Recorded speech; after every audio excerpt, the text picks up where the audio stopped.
Hello, and welcome to another LEGO review.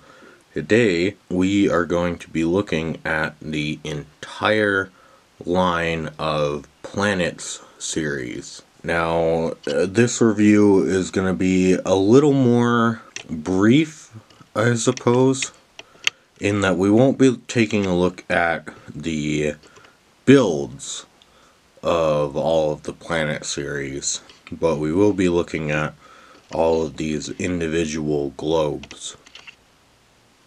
Now, for those of you that are unfamiliar, the Planet series was the precursor to the modern microfighter.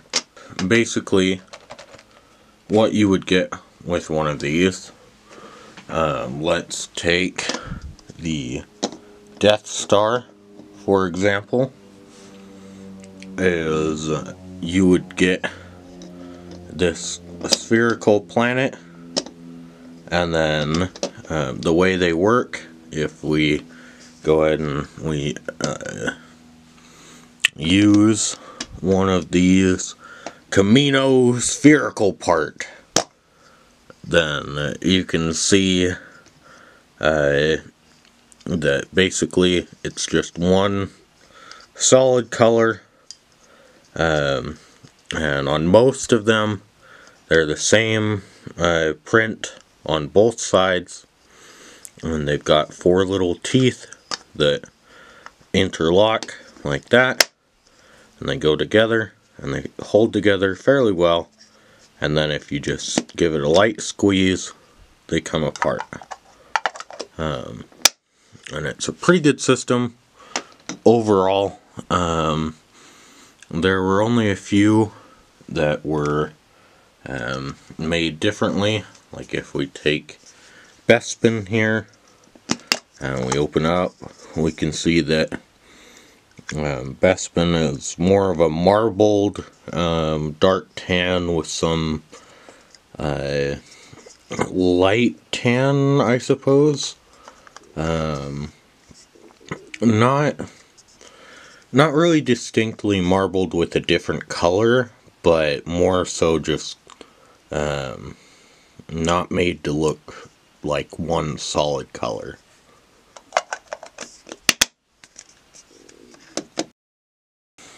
Same goes with Yavin 4 here, where if we open that up, you can see that that is a marbled green with some bits of dark tan in there.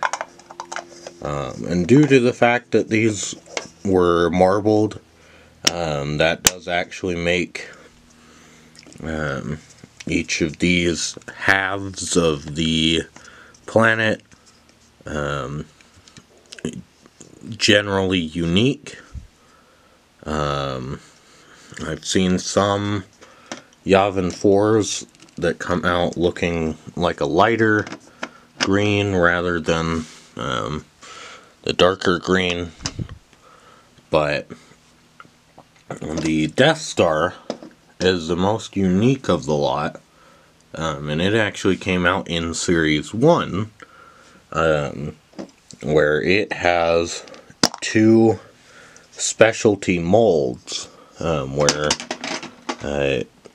if you can see on the outside here, that is not printing, that is molding, and so it's slightly raised up, those lines are, and the spaces in between the lines are more of a matted material. You can see a little bit there how the light shines differently off of the lines and the spaces in between them, and it's really nice to get, as well as this top, because of that center dish there, or the eye of the Death Star. It is another completely unique piece, and so these planets would each come with these two pieces that you could put on top or bottom. The bottom one was essentially just to give it support so that it didn't roll as easily. And then the top one was made so that if you wanted to hang it from the ceiling, or, you know, put it on a Christmas tree like an ornament, that you could do that. And so you got the planet like that, as well as you got one figure, a micro build, and a display stand. Like this.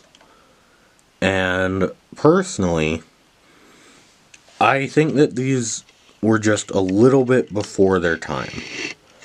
I think if LEGO did something like this nowadays, but marketed it towards adults, I think these would fly off the shelves. I think that the display stand, if we go ahead and we'll remove the TIE Interceptor and the TIE Pilot,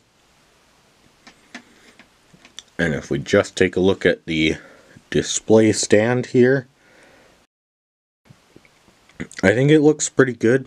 You know, you can see there on the display stand that it tells you there's a TIE Interceptor, the TIE Fighter Pilot, and then the Death Star. I think the only real issue with it is that the Death Star itself doesn't have a place on the stand, so you just sort of have to put the stand in front of the Death Star, which is fine, but for space purposes, as far as storing or displaying these planets, I think that's where LEGO really ran into trouble with this line of products, and we'll get to that a little bit more later. I think if LEGO were to redo this, they would probably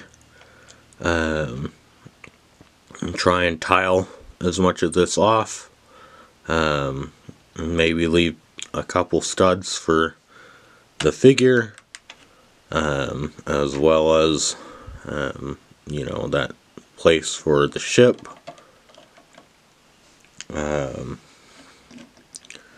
But I think they'd want to tile the rest of that off right there. And yeah, I think that these were really neat. I think adult collectors would really like these. However, these were made in the day and age that LEGO still was very hesitant to market itself to adults. And if we go ahead and we move that to the side, and we move the Death Star to the side, we're going to take a look at the packaging. And so I'm going to take Yavin 4 here, I'm going to put it back in the box, and then we'll take a look at the box. So taking a look at the box here, you can see that it is quite a tall box. And I'm not sure why, because the boxes always confused me on this product line, because if you can see, this is the physical planet piece, and it sticks out from either side of the box. And this box is also really tall. Now, the odd thing to me is that you have the Yavin 4 picture right there that is a render from what it's supposed to look like in universe, instead of just being the piece there. And then you've got your little X-Wing micro build, and you've got the X-Wing pilot that would have come with it, all on the front, as well as you have your information over there. And then if we flip it over to the back, it shows us Series 2, again with the renders of what the planets are supposed to look like in universe, rather than the actual piece, which here we have an image of the actual planet piece, as well as it shows us the stand right there. And then you've got, in the same wave, you've got Bespin with the twin-powered cloud car and Lobot, and then Endor with the ATST driver and the ATST. And it's got a little thing there that shows you how you can hang the planet pieces. And these are probably why this box design is probably why these didn't sell very well, or at least one of the contributing factors to it. Because if we go ahead and we take a look at the microfighter box, you'll notice that the actual boxes are the same depth. However, because of the planet piece that's sticking out from both sides, they are not the same depth. Or this one is thicker, and you can't fit multiple boxes together. As well as you have to think about that not only are they trying to fit it next to another box, but they're trying to fit it next to another planet. And so that leaves basically a whole box gap that could be filled in by another box. As well as another issue with this is that, you know, if you were to say, well, the solution for that would be to not have it on shelves, because, you know, people were worried about it falling over, because everything was put in bags, including the instructions. Everything was inside of the planet piece. And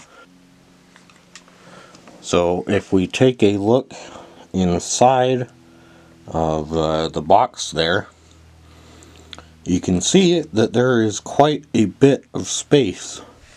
We'll go ahead and fold that back the other way to show you that, yeah, there is quite a bit of space there between the bottom of the planet and the bottom of the box, as well as between the sides of the planet and the sides of the box. And then if we go ahead and we take a look into the top of the box here, you'll notice even more space from the top of the planet to the top of the box. And so there's just so much wasted space with this box. And I think that was a real issue for this product line, was the fact that so much space was being wasted around the planet, that especially with that rounder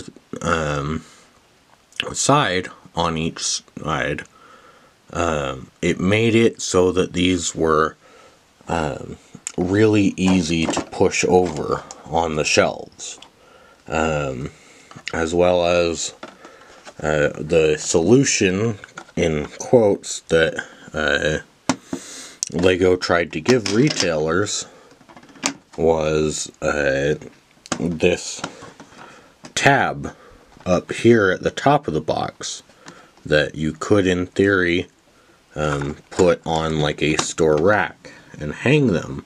However, that still didn't fix the issue of that these wouldn't lie flat against one another because of this planet piece.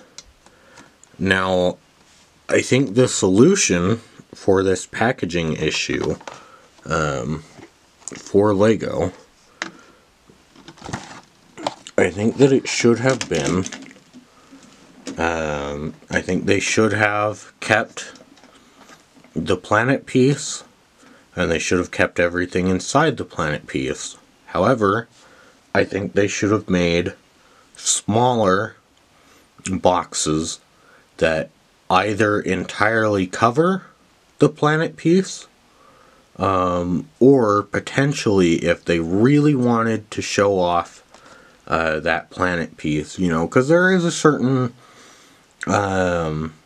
gain that you get from having a kid walk down the aisle and be able to physically touch this Lego planet piece. I think they should have done it like how companies make the like chocolate oranges around the holidays, at least here in America.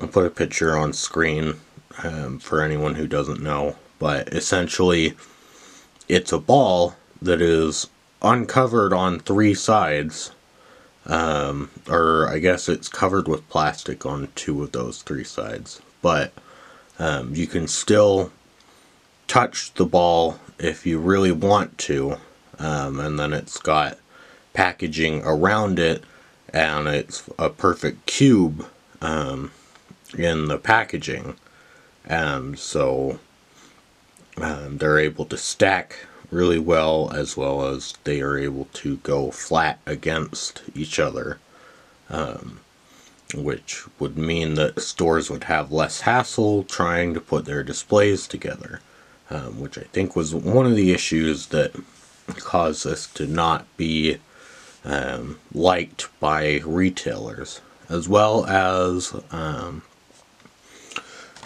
there was a real issue with these, at least in my experience, with theft. When I would go there, I'd see all the time, you'd get boxes where they just break a little, or a section there, like they just tear the box right there, and they just grab the planet, and they'd take it out of the store. You know, the planet is relatively easy for people to pocket when they just have to use force to pop it out of the box.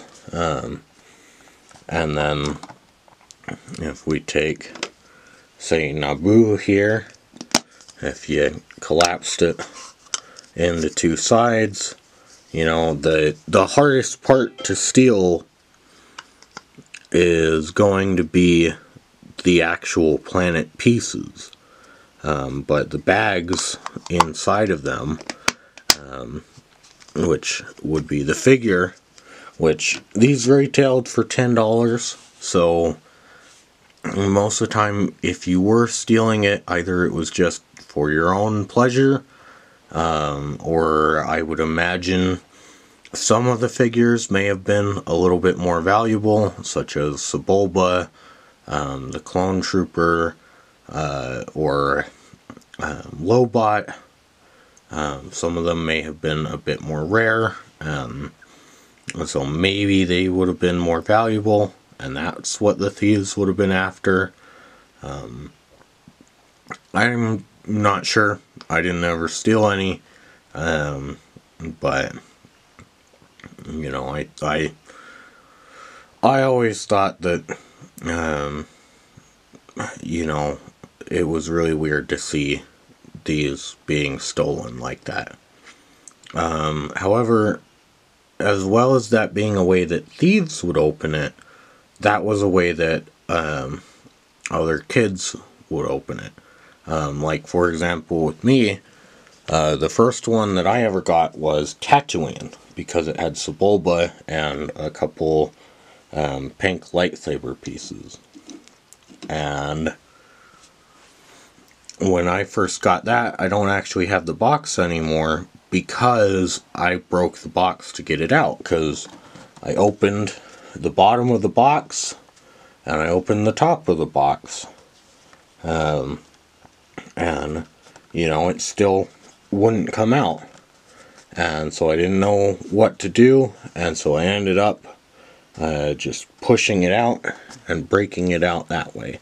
Now, the proper way to get these out is by opening both the top and the bottom, and then putting your hands on both sides and squeezing, and then it just drops right out, just like that.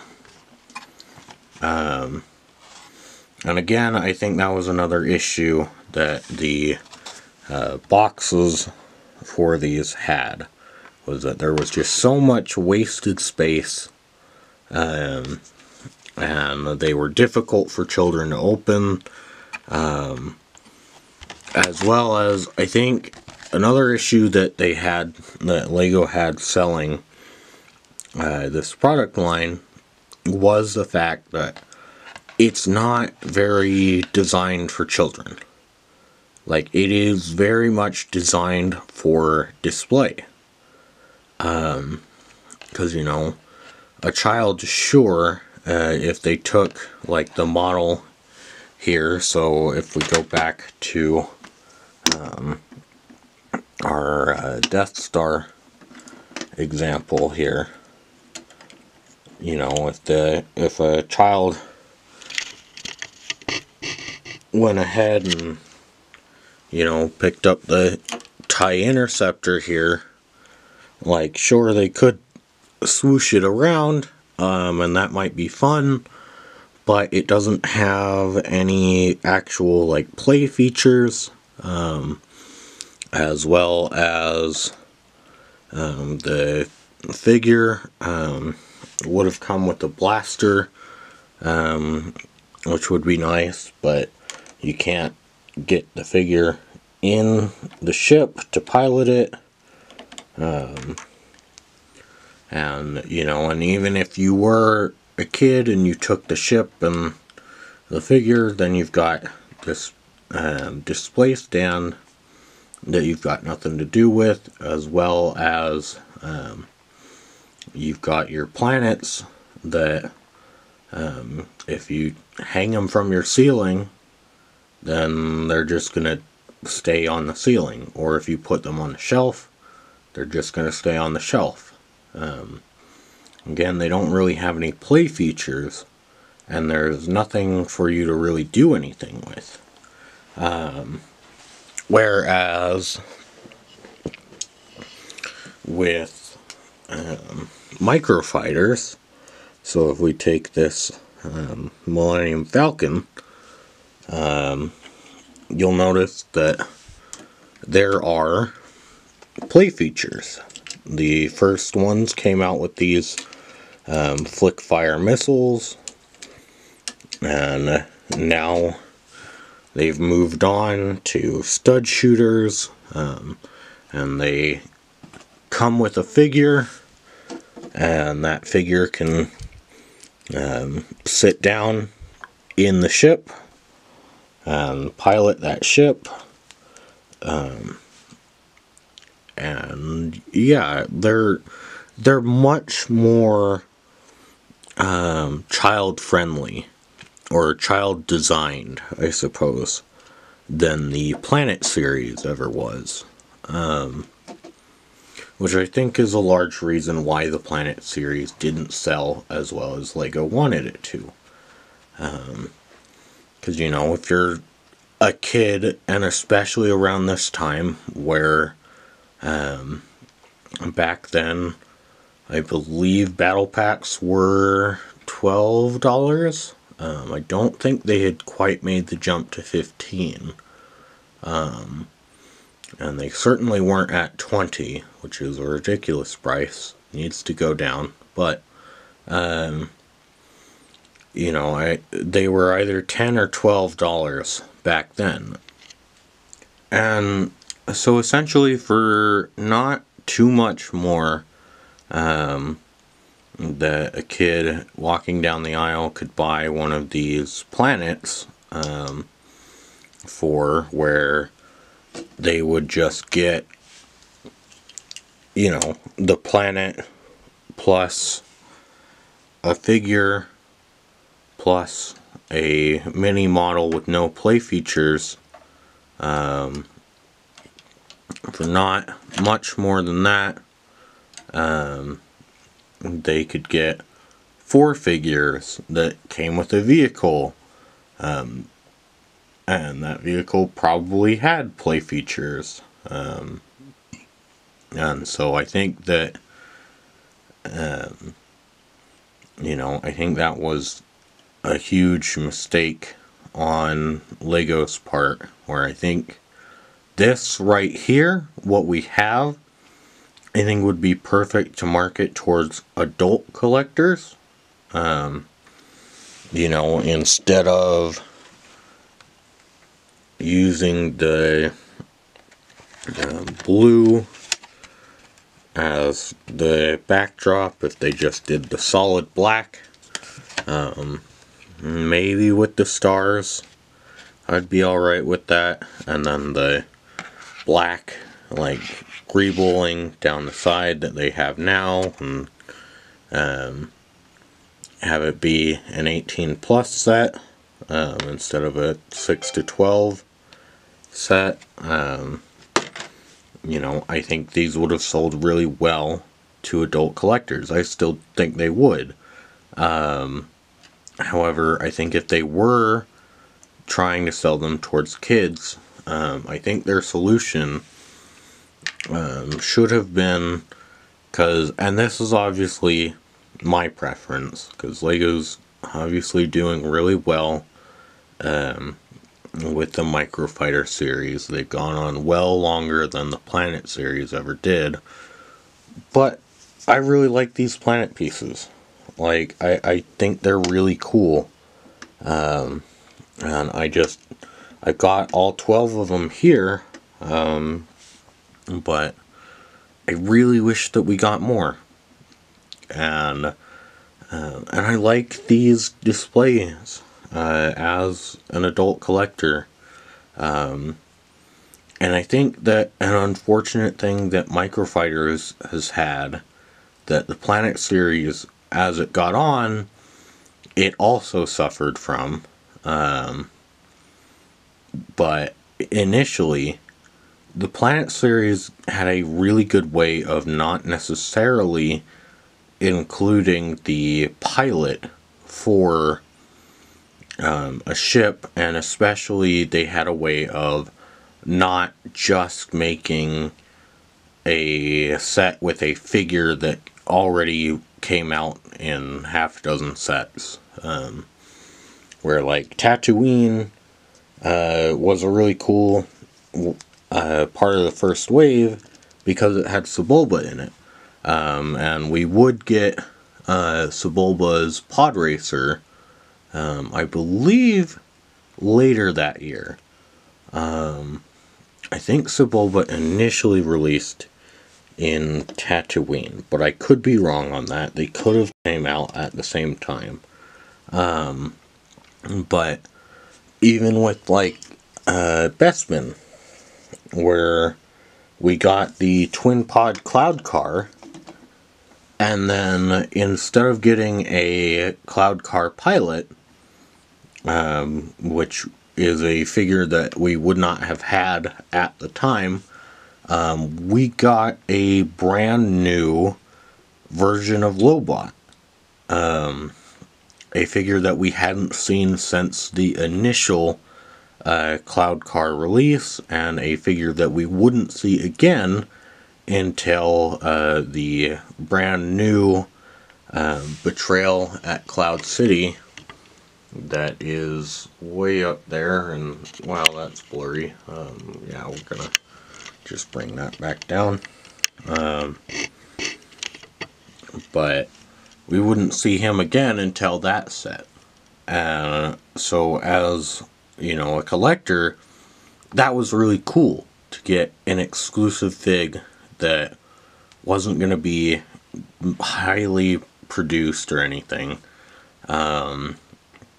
Even R4 with the Camino set.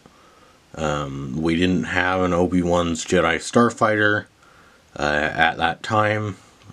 And so R4 was more of a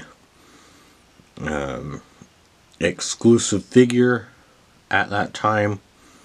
I remember as a kid I bought Endor, or the Forest Moon of Endor, I should say, because it came with the ATST driver, which was a figure that we hadn't gotten in the past.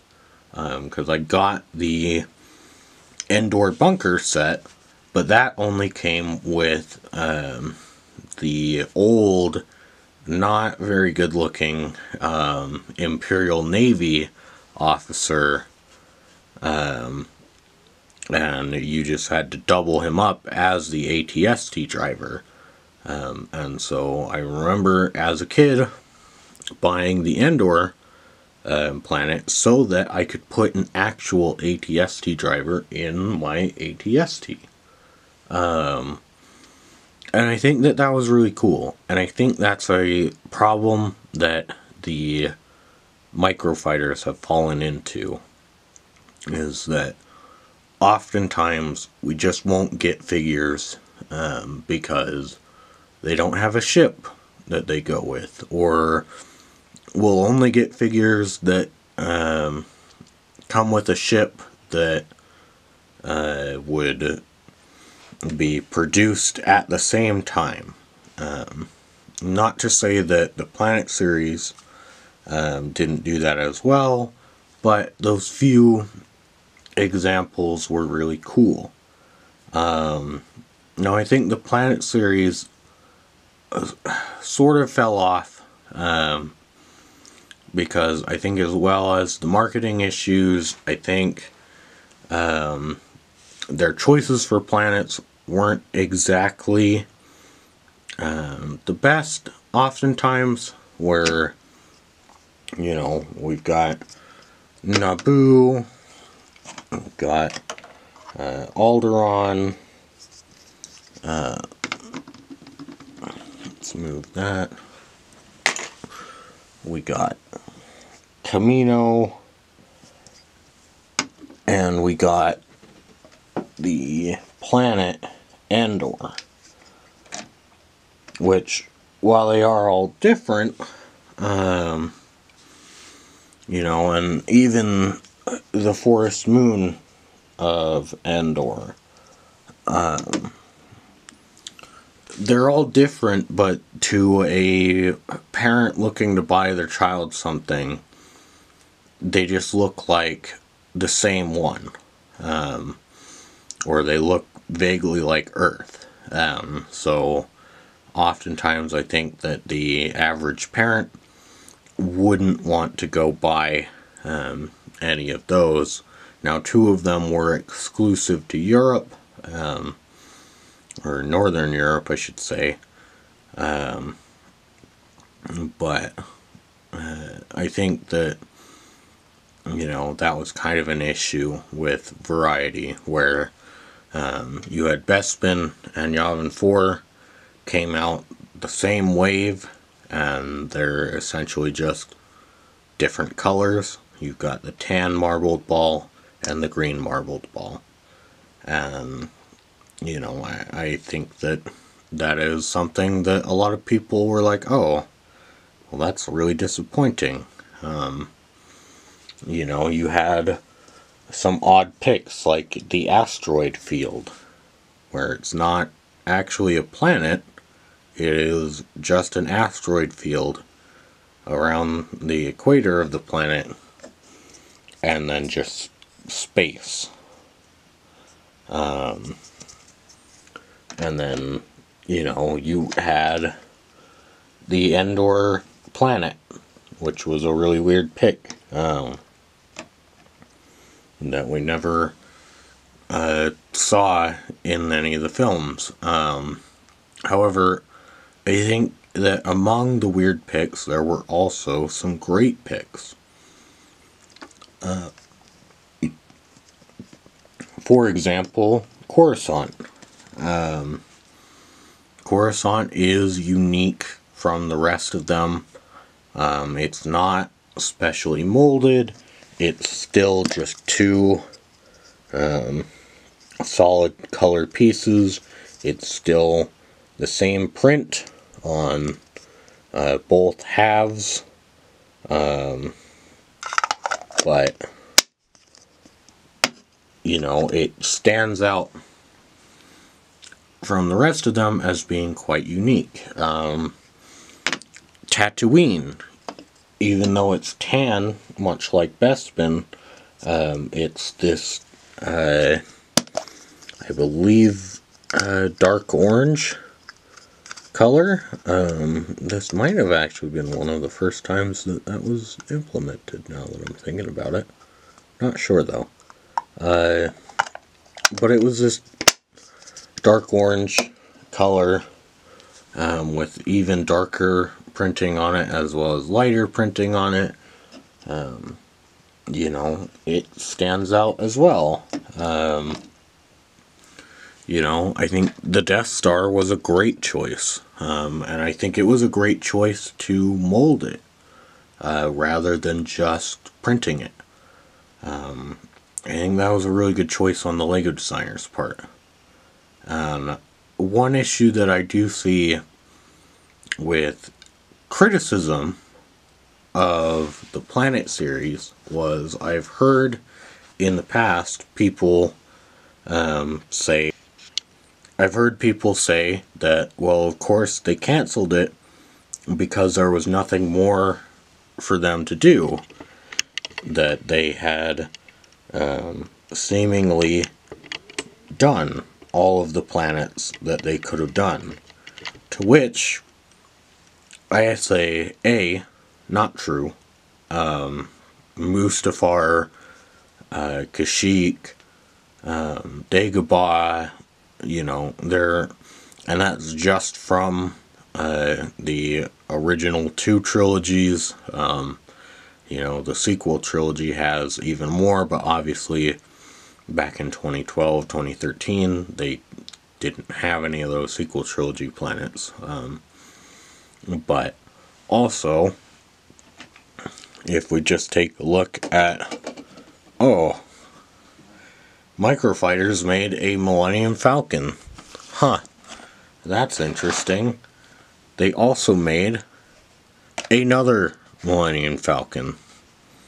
Oh, well, I mean, they're different, right? Because, like, this one has Chewbacca, that one has Han Solo, this one has dark gray printing, this one has black printing, this one's got the rectangular dish, that's got the circular dish, this one has stud shooters, that has flick fire, you know, they're different, right? Okay, fine, like, they're a little more unique. What's this? Another Millennium Falcon? But this one has Han Solo, and that one had Han Solo, and this one has the black printing, and that one also has the black printing, and this one has the round dish, and that one also has the round dish. Sure, they're slightly different builds, but I mean, Microfighters have gotten away with essentially making the same ship 3 different times. And that's not even counting all the different X-Wing variations that they've made. Where, you know, you just swap a couple pieces out on each of the X-Wings and, you know, just change the color of them and suddenly it's a different ship. And I'm not even necessarily, like, upset about that. You know, considering that this is the latest one that we've gotten, and it came out in Series 8 of Microfighter, and I believe this one came out in Series 1. Like, I think that's perfectly fine. You know, I think there's a good chance that kids probably the kids who picked this one up because they want a Millennium Falcon and they want Han Solo, they probably did not have the opportunity to pick this one up. And I think that's fine. However, I don't like it as a criticism of the Planet series, where, you know, people will say, oh, but they did Tatooine, and they did it with Sebulba, so, like, they can't do Tatooine again. And it's like, well, of course they can. Like, they could do it with Luke's land speeder, or they could do it with, you know, one of the Skyhoppers, or maybe they even make a weird, like, it'll disturb everyone when they look at it, but like a minifigure form of Jabba the Hutt and his sail barge, and they can change up some of the colors on Tatooine and make it look slightly different, you know, and like they could do that. You know, I think that there's a lot that they could have done with the Planet series, and that's only after they need to start repeating things. But again, I still don't think they do, because like we only got planets from the OT and the prequels. I mean, they didn't even make any Clone Wars planets. The closest we got were Kamino and Coruscant. But, you know, they could have made Alderaan or Umbara or what's the weird, the, like, I think it's called the Monolith. Whatever, they have that weird arc where they meet the son and the daughter. You know, they could have made that as a weird new mold for a Planet series piece. As well as, I do think that they should have, if they were going to market it towards kids, I think they should have kept the Planet piece. And then I think they should have just changed the micro build to be a micro fighter and have it essentially look something like this, where, you know, now you've got your play features with your flick fire missiles, or now they would be stud shooters. You can put your figure inside of the ship there, but you can also have your figure off to the side, and it gives you a nice little display stand. I think that's what they should have done. However, unfortunately, that's just not what they did. And unfortunately, at least for me, it looks like the Planet series is gone.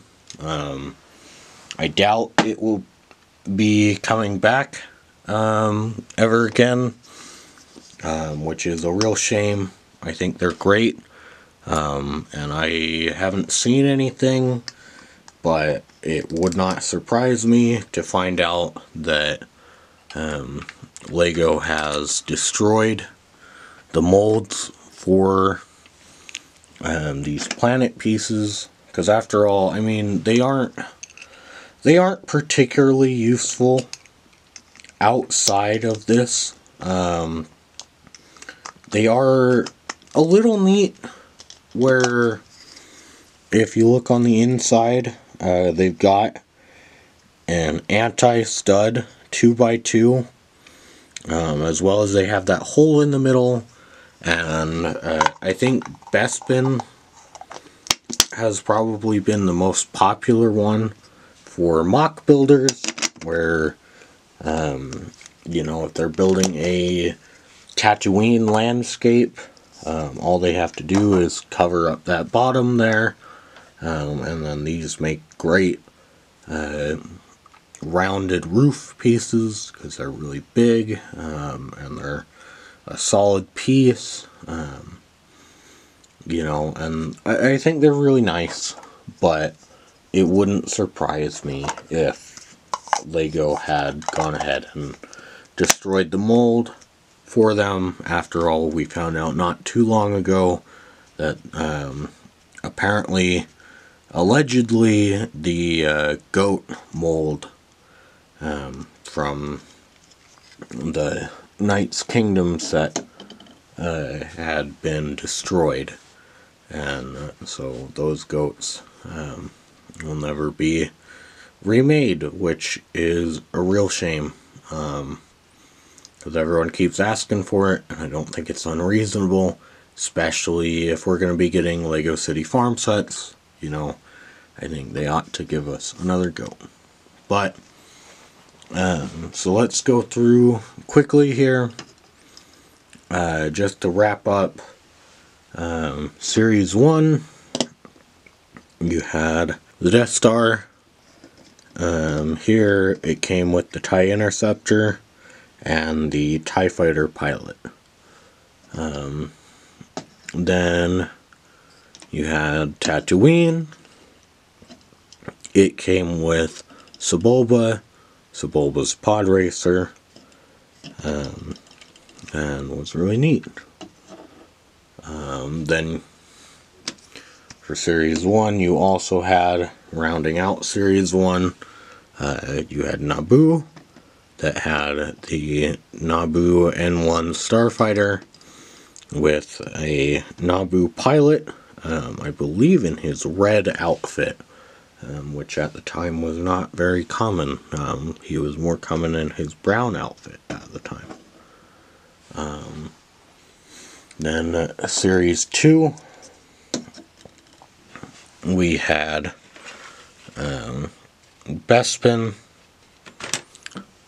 which came with the twin pod cloud car, as well as a new Lobot figure, which was really neat to get. Then we had Yavin 4, which came with an X-Wing Starfighter and an X-Wing pilot. Nothing too special there. And then we had the Forest Moon of Endor that came with the ATST and the ATST driver, which was a really neat and cheap way to get an actual ATST driver that, to my knowledge, hadn't been produced before then. There may have been one in the UCS ATST, but I'm not sure on that one. But anyway, this is your cheapest option to have ever gotten an ATST driver. Then if we move on to Series 3, we got the Asteroid Field with the TIE Bomber and the TIE Bomber pilot. Nothing too special there, just an odd choice. Then we got Coruscant with the Republic Assault Ship, as well as a Clone Trooper. A cheap way to get one of those new Clone Troopers at the time, because this was the 3rd edition of the Phase 1 Clone Trooper, and so that was a neat way to get him for cheap. And then rounding out Series 3, you had Camino, which came with the Obi-Wan's Delta 7 Light Interceptor and R4 P17. Again, great way to get R4. Bit of an odd choice. I maybe would have gone with the Episode 2 version of Obi-Wan, or if we're making more exclusive figures like they did with Bespin, maybe a Kaminoan would have been nice, or maybe a figure that we've never had, Jango Fett in casual clothes. You know, lots of options that you could do with something like a Kamino. And then, moving on to Series 4, the most exclusive series, because it only came out in Northern Europe. We have Hoth, that came with a snowspeeder and a snowspeeder pilot. Then we have the planet Endor, which was a really weird choice, but pretty neat to get anyways. It came with a B-Wing starfighter and a B-Wing pilot. Now, last but certainly not least, to round out the entire Planet Series collection is the planet Alderaan. Now, Alderaan came with the Tantive 4 and a Rebel Trooper, which, not a bad figure selection. However, the Rebel Trooper is a little more common than a lot of the figures, especially for how few or how not often it seems to get released. But it came out, a lot of them in one of the first battle packs, as well as it's come out in every Tantive 4 that we've gotten, and there's been 2 or 3 across the advent calendars that we've gotten. And so I don't know if they were to redo this. You know, I think that a Bail Organa, or maybe even a Rebel Friend, or a Captain Antilles, I think that any of those would have been good figures to include, but the Rebel Trooper isn't a bad figure either. So, all in all, taking a look here at the completed Planet Series collection that I got, you know, and going through them all, looking at the reasons why this product line didn't make it and why it got replaced with microfighters. I think it's a really tragic tale of what was a good product that was marketed wrong, that was packaged wrong, and that really was cut before its time and was released before its time. I think if these were released nowadays, and I think if they packaged them better, and if they marketed them towards adults, I think these would sell extremely well. And it's unfortunate that we only got the 12. However, luckily for me, I have all 12. And so now they get to warm my shelves. And yeah. So, looking back on it, I think these were a great product. And if you have the opportunity to pick them up, I would highly suggest doing so. I think if you're especially an adult collector like me, I think they make great display pieces, and they're not particularly good for shelf space where they take up a lot of space, but I think they also look really good and unique on display. So that's going to be it for me for today. Thanks for watching. Make sure to subscribe and like the video. Alright, bye bye.